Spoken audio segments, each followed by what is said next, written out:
A gente começa em 26 de abril de 1986, Pripyat, Ucrânia. O que aconteceu ali, ficou marcado para sempre na história como o pior acidente nuclear que a humanidade já viu.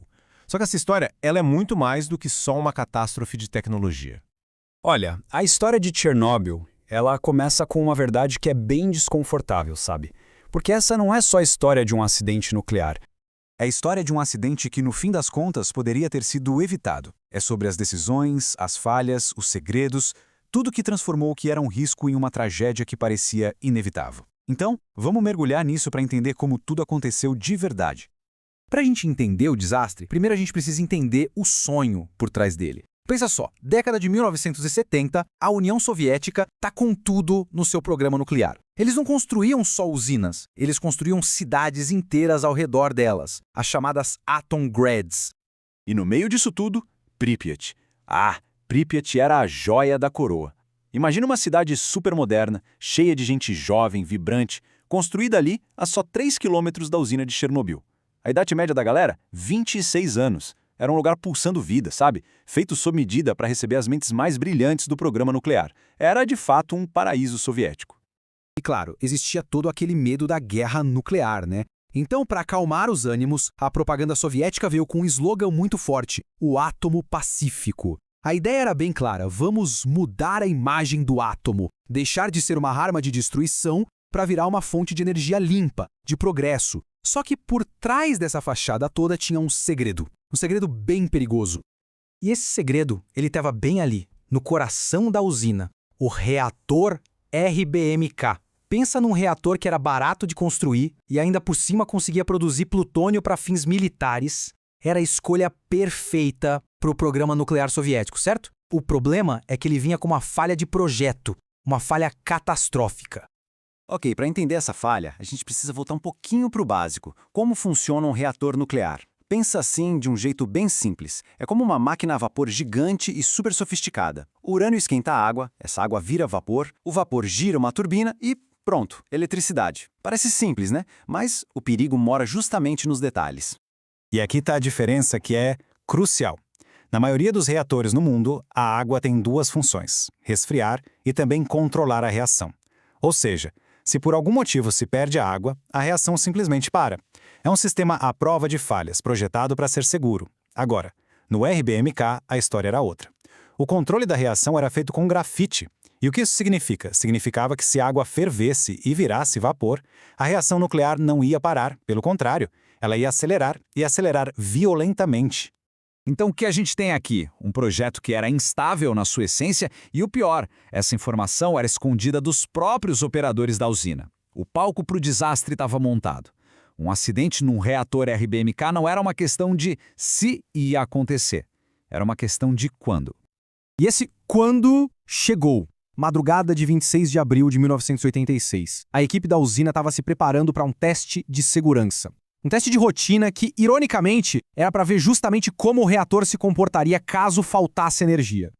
Só que tudo que podia dar errado, deu. O primeiro teste atrasou por horas. A equipe do dia, que era preparada, foi para casa. Quem assumiu foi a galera do turno da noite, que não tinha o mesmo preparo, e aí começou a cascata de erros. Eles levaram o reator a um estado super instável, quebraram um protocolo de segurança atrás do outro só para conseguir começar o tal teste. Chegaram ao ponto de remover quase todas as hastes de controle, que são basicamente os freios da reação. 1h23 da manhã. O reator já estava completamente fora de controle. No desespero, um operador aperta o botão de desligamento de emergência. Só que aí veio a falha de projeto final, a mais cruel de todas. As pontas de grafite das hastes de controle, antes de frear, causaram um pico de energia absurdo. E com o reator naquele estado, esse pico foi a gota d'água. Em questão de segundos, a potência do reator disparou 120 vezes acima do máximo. O resultado? 2 explosões gigantescas que simplesmente destruíram o reator número 4. A explosão foi só o começo. Ela lançou uma nuvem gigantesca de material radioativo direto na atmosfera. O núcleo do reator estava ali, a céu aberto, queimando. Mas a primeira reação das autoridades não foi pensar em proteger as pessoas, foi proteger o segredo. Para se ter uma ideia, o primeiro relatório que eles mandaram para Moscou dizia que a radiação estava em 3,6 roentgens por hora. Ok, é um nível alto, mas administrável. Só tinha um pequeno problema. Esse era o número máximo que o medidor deles conseguia registrar. O aparelho parava ali. A realidade era simplesmente assustadora. Ali, perto do núcleo exposto, os níveis de radiação batiam 30.000 roentgens por hora. Para a gente ter uma noção, isso é uma dose letal em questão de minutos. A dimensão da mentira era tão gigante quanto a da própria radiação. E enquanto esse veneno invisível se espalhava pelo ar, os 50.000 moradores de Pripyat continuavam suas vidas normalmente. Eles só receberam a ordem de evacuação 36 horas depois. 36 horas. Tempo suficiente para muitos já terem recebido doses perigosas de radiação. A ordem era para levar só o essencial, porque seria uma ausência de 3 dias. Eles nunca mais voltaram para casa. Com o desastre escancarado, não dava mais para negar. Começou então uma batalha hercúlea para tentar conter aquele inferno radioativo. E o mais chocante é que quando a tecnologia de ponta falhou, a responsabilidade caiu inteira nas costas de seres humanos. Mandaram robôs superavançados, soviéticos, alemães, para limpar os destroços radioativos do telhado da usina. E eles simplesmente pifaram. A radiação era tão intensa que fritava os circuitos. A solução? Pessoas. Eles foram apelidados de biorobôs. Eram homens que corriam para o telhado, em turnos que não passavam de 60 segundos, para pegar um pedaço de grafite e jogar lá de cima. Em menos de um minuto, eles recebiam a dose de radiação de uma vida inteira. No total, mais de 600.000 pessoas foram mobilizadas. São chamados liquidadores.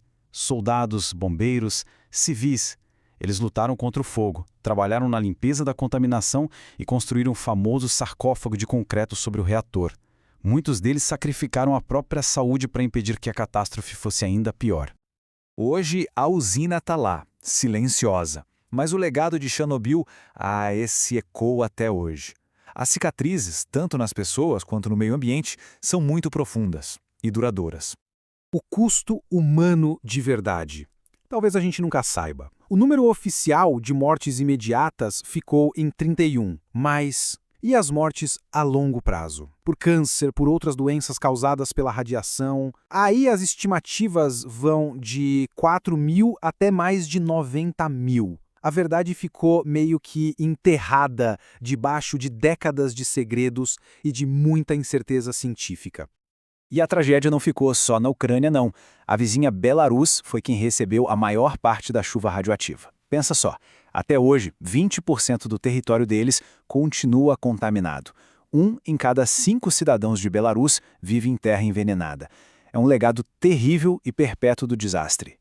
No fim das contas, Chernobyl foi muito mais que um acidente nuclear. Foi, acima de tudo, uma falha humana. E uma falha agravada por um sistema que colocava o segredo acima da segurança das pessoas. A explosão do reator 4 não liberou só radiação no ar. Ela expôs a fragilidade de todo um sistema construído em cima de mentiras. E isso deixa pra gente uma pergunta que ecoa até hoje.